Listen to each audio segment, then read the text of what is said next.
আল্লাহ নবী সাল্লাল্লাহু আলাইহি সাল্লাম বলেন, মা রাআইতু মানজারান কাত্তু ইল্লা ওয়াল কবরু আফজাউ মিনহু।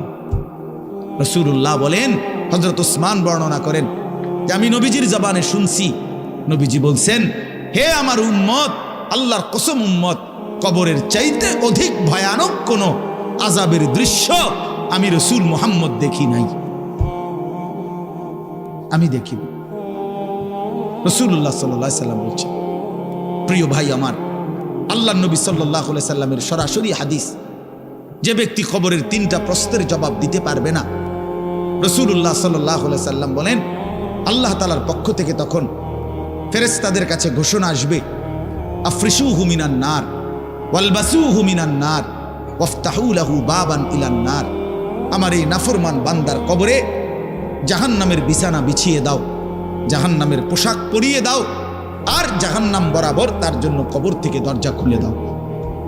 ফেরেশতারা যখন এই কার্যক্রমটা শেষ করবে, প্রথম জাহান্নামের বিছানা বিছায় দিছে, পোশাক পরায় দিছে, জাহান্নাম বরাবর দরজা খুলে দিছে, আল্লাহর নবী সাল্লাল্লাহু আলাইহি ওয়াসাল্লাম বলেন, একজন ফেরেশতা এসে তখন ফায়ুদরাবু লাহু বিমিতরাকাতিন মিন হাদিদিন, নবীজি সাল্লাল্লাহু আলাইহি সাল্লাম বলেন, তখন একটা লোহার হাতুড়ি, লোহার গুর্জ, লোহার হাতুড়ি দিয়ে একজন ফেরেশতা তাকে একটা আঘাত করবে। কি আঘাত, কোথায় আঘাত করবে? সরাসরি হাদিসের শব্দ, বরবাতান বাইনা উজনাইহি, তার 2 কান বরাবর একটা আঘাত করবে। রাসূলুল্লাহ সাল্লাল্লাহু আলাইহি সাল্লাম বলেন, ফায়াসিহু সাইহাতান, ওই নাফরমান তখন এত জোরে চিৎকার করবে, ইয়াসমাউহা মান ইয়ালিহি ইল্লা সাকালাইন, মানুষ এবং জিন ব্যতীত আল্লাহর সমস্ত সৃষ্টি ওই বেঈমানের চিৎকার শুনতে পায়। এ কবরের আযাব। ছেলেরা আমার, দোস্ত আমার, বাপ আমার, বন্ধু আমার, আপনি হাসলেও কবরে যাইতে হবে, কাঁদলেও কবরে যাইতে হবে। রাজপ্রাসাদের ওই অট্টালিকাতে যে থাকে সেও একদিন মরে যাবে, জীর্ণ কুঠিরে কুড়ে ঘরে যে থাকে সেও মরে যাবে। জীবনে যে কোনোদিন সুখ দেখে নাই, দুঃখের সাগরে, তারও মৃত্যু হবে। জীবনে যে কোনোদিন দুঃখ দেখে নাই, সুখের সাগরে ভাসছিল, তারও মৃত্যু হবে, সেও মরে যাবে। কবর নিশ্চিত, কবর নিশ্চিত। আমিন ওয়ারাইহিম বারযাখুন ইলা ইয়াউমি ইউবআসুন। আল্লাহ তাআলা মৃত ব্যক্তিকে বলবে, বান্দা, কোরআন শরীফের আয়াত, এখন থেকে নিয়ে ইসরাফিলের ফুঁতে হাসরের ময়দানে উঠানো পর্যন্ত বারজাখ মানে কবরের জীবনে পড়ে থাকো। ভেবে দেখেন, ভেবে দেখেন, শুধু 1 মিনিট আমিও ভাবি, আপনিও ভাবেন। হাদিসের মধ্যে আছে, মা বাইনান নাফখাতাইন 40, ইসরাফিল প্রথম ফু দিলে জমিনের সবকিছু মাটির নিচে চলে যাবে, দ্বিতীয় ফু দিলে মাটির নিচ থেকে আবার সবাই উঠে হাসরের ময়দানে দাঁড়াবে। তো নবীজি সাল্লাল্লাহু আলাইহি সাল্লাম বলছে, এই 2 ফুঁয়ের মাঝখানে ব্যবধান হবে 40। তো মুহাদ্দিসিনে কেরাম, ওলামায়ে কেরাম বলেন, কেউ কেউ এই 2 ফুঁয়ের মাঝখানে ব্যবধান হতে পারে 40,000 বছর। তাহলে ধরে নেন, সর্বশেষ যেই লোকটা কবরে গেছে, যদি তার কবরে আযাব হয়, তাহলে তার কবরের আযাব ভোগ করতে হবে 40,000 বছর। এবার বলেন তো, এখন যারা মরতেছে, এবার বলেন তো রাসূলুল্লাহ সাল্লাল্লাহু আলাইহি সাল্লামের জমানায় যারা মারা গেছে, এবার আরো পিছনে যান, ইব্রাহিম আলাইহিস সালামের জমানায় যারা মারা গেছে, এবার আরো পিছনে যান, নূহ আলাইহিস সালামের জমানায় যেই অবিশ্বাসী বেঈমানগুলো মারা গেছে, তারা আজকে কত বছর যাবত কবরে আযাব ভোগ করতেছে। বুঝছেননি আমার কথাটা? হ্যাঁ, কোরআন শরীফে আছে, ওয়ামান আ'রাযা আন যিকরি ফাইন্না লাহু মাঈশাতান দানকা ওয়া নাহশুরুহু ইয়াওমাল কিয়ামাতি আ'মা। আল্লাহ বলেন, আমার স্মরণ থেকে যে মুখ ফিরায় নিল, আমার বন্দিগি, আমার ইবাদত, আমার হুকুম পালন, আমি তার জীবন করে দেব সংকীর্ণ, এবং তার হাসরের ময়দানে উঠাবো অন্ধ। এই জীবন সংকীর্ণ করার একাধিক তাফসির, এর মধ্যে একটা তাফসির হলো এইটা, যে আল্লাহ জীবন সংকীর্ণ করে দিবে মানে তার কবরের মধ্যে তার কবরটাকে একেবারে সংকীর্ণ করে দিবে। আল্লাহ রসুল বলছে, নাফরমানের কবর রাইখা যখন ফেরেশতা চলে যাবে, কবর ডান পাশের মাটি তারে 1 একটা চাপ দিবে বাম দিকে, বাম দিকের মাটি এক, ডান দিকে আল্লাহর কসম ডান পাশের হাড্ডি পাজর ভাইঙ্গা ডান দিকে বাম দিকে চলে যাবে, বাম দিকের হাড্ডি পাজর ভাইঙ্গা। রাসূলুল্লাহ সাল্লাল্লাহু আলাইহি ওয়াসাল্লাম বলছে, বন্ধু দেখেন, হাত্তা তাখতালিফা আদলাউহু, এই দুই আঙ্গুল যেভাবে এভাবে একটার ভিতরে ঢুকে গেছে, খোদার কসম ডান পাশের হাড্ডি পাজর বাম পাশের হাড্ডি পাজর এইভাবে একটার ভিতরে ঢুকে যায়। এটার অর্থ এটা।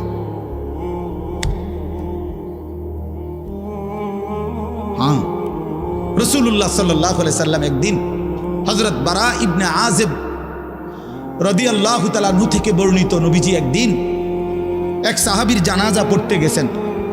জানাজা পড়তে গিয়ে খালি কবরের সামনে কিছুক্ষণ দাঁড়াইছেন। তখনও উনারে কবরে রাখে নাই, জানাজাও পড়ায় নাই। নবীজি আগে গিয়া কবরটার সামনে দাঁড়াইছে। হযরত বারা ইবনে আযিব বলেন, আমরা নবীজির সাথে ছিলাম। আল্লাহর নবী সাল্লাল্লাহু আলাইহি সাল্লাম কবরের খালি এই কবরে দেখা অঝরে কাঁদতে শুরু করছে। আমরা সবাই সাহাবীরা নবীজির সাথে কাঁদতে শুরু করলাম। অনেকক্ষণ কাইদা নবীজি চোখের পানি মুইছা আজীব কথা বলছে নবী। রাসূলুল্লাহ সাল্লাল্লাহু আলাইহি সাল্লাম সাহাবীদেরকে লক্ষ্য করে বলছে, ইয়া ইখওয়ানি লিমিসলি হাদা ফাআইদ্দু, আমার বন্ধুরা, আমার সাথীরা, এই কবরে যাওয়ার জন্য তোমরাও রেডি হও। ফাআইদ্দু, তোমরাও প্রস্তুতি নাও। অচিরেই তুমি আমি সবাই এই কবরেই পৌঁছে যাইতে হবে। রাসূলুল্লাহ সাল্লাল্লাহু আলাইহি সাল্লাম বলছে, প্রিয় বন্ধু আমার, জওয়ান সাথী আমার, সামান্য এই কয়েকটি জওয়ানি নষ্ট না করা, নষ্ট না করা, কোনোভাবেই নষ্ট না করা। তো এই জন্য বললাম, এই সূরা মুলক এটা আল্লাহ তাআলা অত্যন্ত ফজিলতপূর্ণ একটি সূরা। রাসূলুল্লাহ সাল্লাল্লাহু আলাইহি সাল্লাম বলছেন, এটা কবরের আযাব থেকে রক্ষা করুন। এই সূরা নিয়মিত তাফসীরের মধ্যে আমি নিজে পড়ছি, তাফসীরে কুরতুবীতে আছে। আল্লাহর নবী সাল্লাল্লাহু আলাইহি সাল্লাম বলেন, লাওয়াদিত্তু, নবীজি বলেন, আমার দিলের আশা, আমার দিলের তামান্না, আমার উম্মতের প্রতিটা মুমিন তার কলিজার ভিতরে, তার জবানে এই সূরা মুলক থাকুক, সূরা মুলক থাকুক। অর্থাৎ রাসূলুল্লাহ সাল্লাল্লাহু আলাইহি সাল্লাম বলতেন, আমার প্রতিটা মুমিন বান্দা উম্মত যেন এই সূরা মুলক তেলাওয়াত করে, যেন কবরের আযাব থেকে রক্ষা পায়। নবীজি 5 ওয়াক্ত নামাজের পরে, আল্লাহর কসম ভাই, এখানে অনেক ওলামায়ে কেরাম আছে, আপনি জিজ্ঞাসা করুন, নবীজি 5 ওয়াক্ত নামাজের পরে, সরদারে দু আলম নবীর তো কোনো গুনাহ নাই, তিনি নিষ্পাপ, তিনি তো জান্নাত উদ্বোধন করবেন। আনা আউয়ালু মান ইয়াকরাউ বাবাল জান্নাহ, নবী বলছে, আমি সেই মুহাম্মদ যে প্রথম জান্নাতের দরজা আমি নাড়ব, জান্নাতের কড়া নাড়ব আমি মুহাম্মদ। ভিতর থেকে ফেরেশতা বলবে, আপনি কে? আমি বলবো মুহাম্মদ। ফেরেশতা বলবে, আনতাজিরু লাক, আমি তো আপনার অপেক্ষাই করছিলাম, আপনি আসবেন বলেই তো অপেক্ষায় ছিলাম, আপনি উদ্বোধন করে দিলেই তো বাকিরা ঢুকবে। তো সেই নবী যিনি জান্নাত উদ্বোধন করবেন, তিনি 5 ওয়াক্ত নামাজের পরে ভাইয়া প্রতিদিন তিনি যেই কথাটা দোয়া করতেন, এর মধ্যে একটা দোয়া এটা, আল্লাহুম্মা ইন্নী আউযু বিকা মিন আযাবিল কবর ওয়া মিন ফিতনাতিল কবর ওয়া মিন ফিতনাতিল মাসীহিদ দাজ্জাল ওয়া মিন ফিতনাতিল মাহইয়া ওয়াল মামাত। আল্লাহ, আমি কবরের আযাব থেকে পানাহ চাই। নবীজি নিজে বলতেন, নবীজি নিজে বলতেন। প্রিয় ভাই, বাবা আমার, চলেন সবাই নিয়ত করি, নিজেকে গুনাহ থেকে বাঁচানো দরকার, নিজের আল্লাহর নাফরমানি থেকে বাঁচানো দরকার।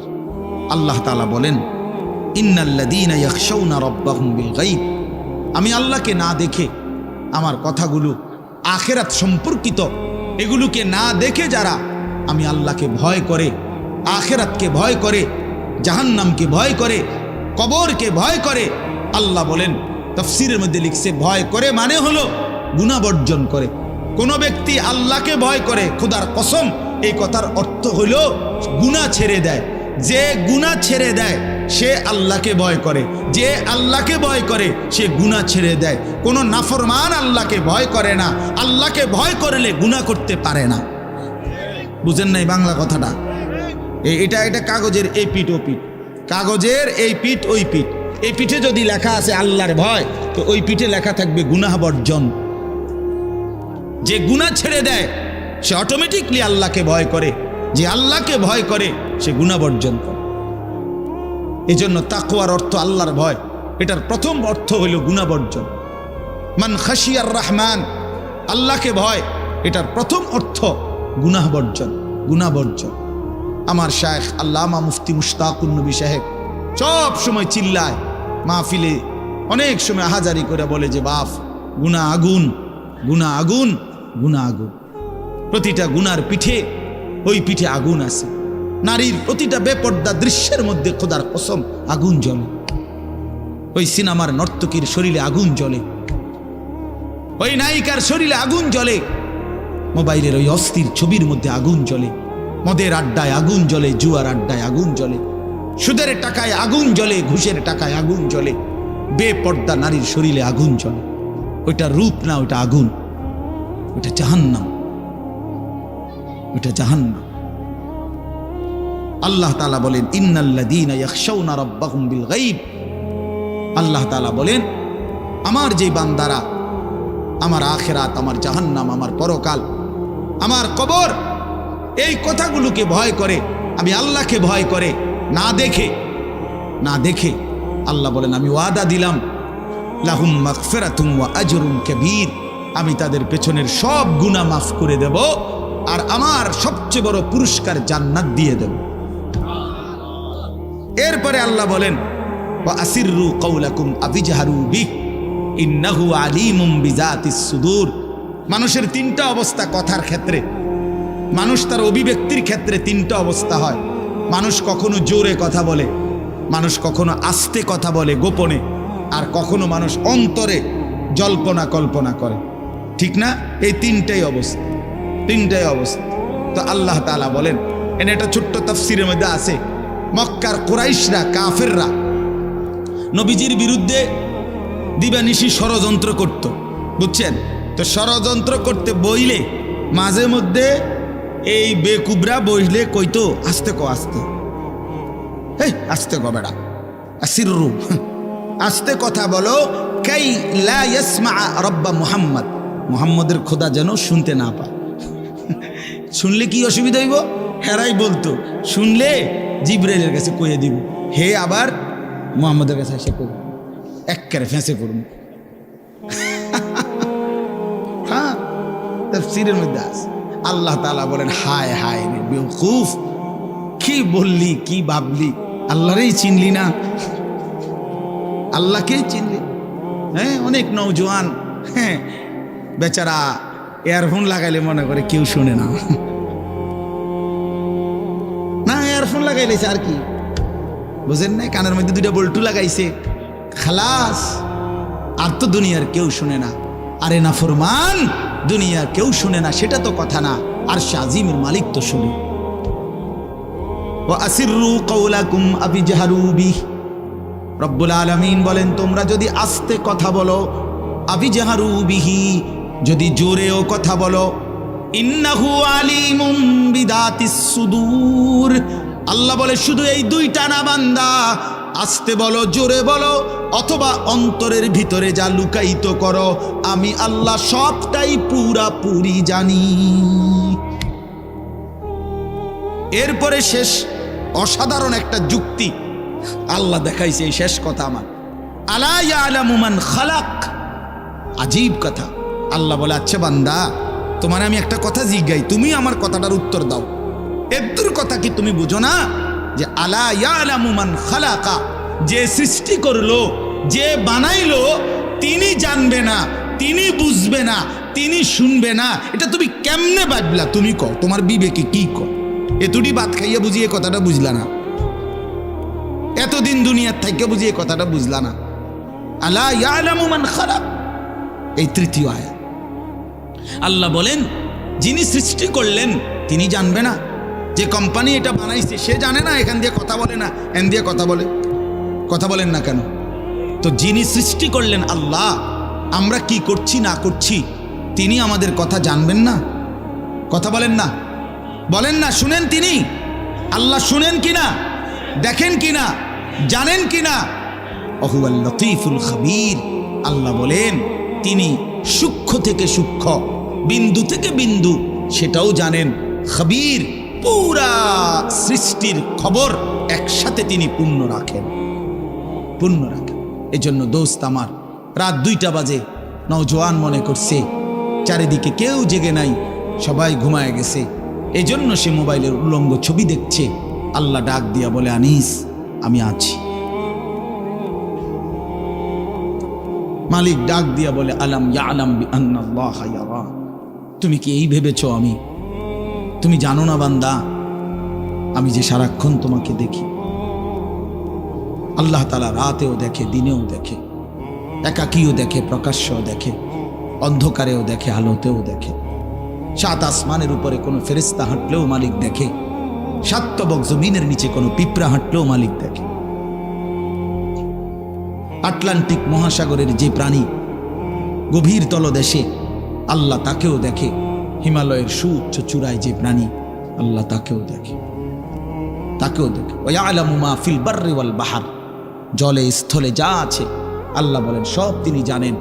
ওমা তাসকুতু মিন ওয়ারাকাতিন ইল্লা ইয়ালামুহা, একটা গাছের পাতাও যদি পড়ে আল্লাহ বলেন আমি তাও জানি।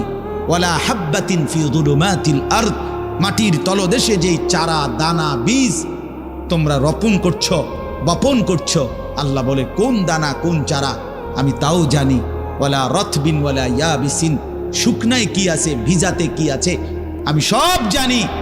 ইল্লা ফি কিতাবিম মুবিন, ওহ মালিক বলে শুধু জানি না রে বান্দা, ওরা আমি সব কিছু আমার তাকদীরে লৌহে মাহফুজের মধ্যে স্পষ্ট করে